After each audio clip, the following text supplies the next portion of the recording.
Moving along to This Week in History. In 1992, the Transformers movie soundtrack is re-released on CD in the U.S. by Scotti Brothers.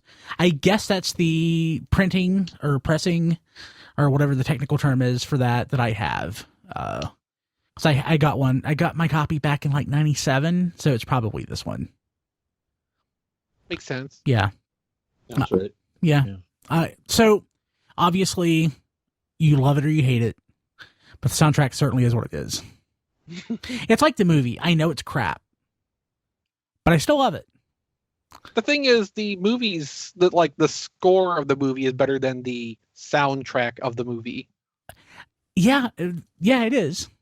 Actually, no, I found I was at the local antique store, the one down the road. It's ginormous, and I was going through records. I didn't find the Transformers the movie soundtrack on vinyl, which I still hope to find, like, just in the wild someday, and not like on eBay. But I found there was a box where it was nothing but singles. It looks like they probably came from a jukebox. And I found a Scotti Brothers single, and it was actually a Vince DiCola track from Rocky IV. Yeah, but it was still a Vince DiCola track. So I probably should go back and keep looking. I just stopped after like 20 or 25 minutes of looking. And might be able to find the touch or something. So I would just like to, as a piece of like ephemera, have something from a jukebox that is tied to the Transformers in some way. That would be cool if such a thing actually exists, because I don't know anybody else that would have that, and that's the kind of stuff that I like. I mean, I could see it. Yeah, so that would be cool. I get it.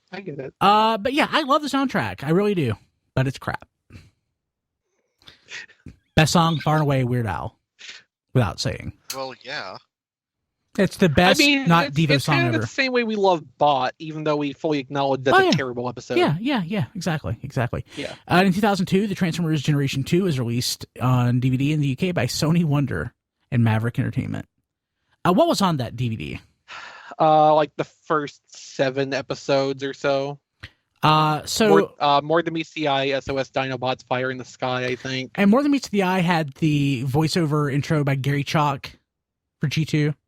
Or was it Gary Chalk? Yeah, I think so. The one that involved the commercial footage from like 1987. Yeah. It had something. It had something that was different. I don't remember. And McFeely's probably like screaming at us right now as he's listening to this. Well, yes, as he's listening to us, not right this minute exactly, because he probably is in bed. No, not McFeely. Not at this point. Okay, maybe not. I could bring him on right now, guarantee it, if I wanted to. We should maybe next week. Next week, yeah. Let's see here, but yeah, Transformers G2. I wish we could bring McFeely on without him having any advanced warning. Like, he doesn't even actively, answer the Skype calls. Just suddenly he's on the show, and it's like, what the hell? That'd be great. I know that G2 is your G1, Chris. Any fond recollections of G2?